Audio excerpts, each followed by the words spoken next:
Allo. Alo, assalomu alaykum. Assalomu alaykum. Bir nima degan avtosalonmidi? Da, ko'rishdik. Gelik vagon bormi? Gelik.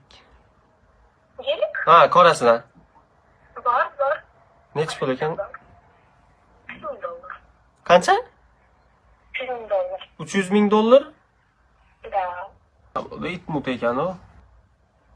Mana qarang, ikkita olsam kelishtirib berasizmi? Yo'q, kelishtirib bera olmaymiz. Bonuslari bor. Bonuslari bor. Endi mana $1000, $2000 uchun tortishadigan bo'la emasman, lekin endi savdolash sunnat-da, shunga aytyapman. Bo'ldi, hozir nalichida bor, to'g'rimi?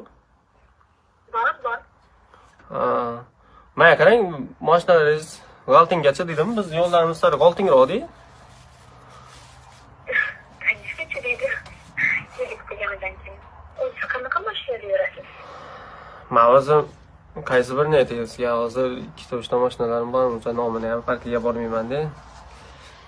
Sizga ham bitta mashina olib beraymi? Xo'p, borganda o'zim olib beraman bitta. Gentra bo'ladimi, Gentra? Yo'q, Gentra bo'lmaydi. Ha, Gentra deyilmaysizmi? Yo'q. Uncha Toshkentchani yaxshi tushunmaysizmi deyman. Olib turib o'tibsiz. Toshkentlikmisiz? Toshkent.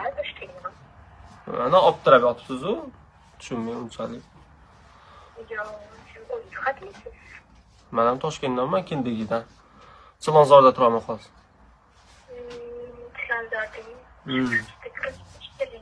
Nima deysiz? Yo'q, Toshkentdanman-ku. No. Bo'pti, unda sizga telefon qilaman, hozir bir yarim soatda boraman, o'zim shu atrofda edim-da. Bo'ldi, xo'p, shunda men 600 ming dollar olib beraymi hozir? Pasport bilan 600 ming dollar, to'g'rimi? Shu sraz borib nomga o'tkazib berasizlarmi?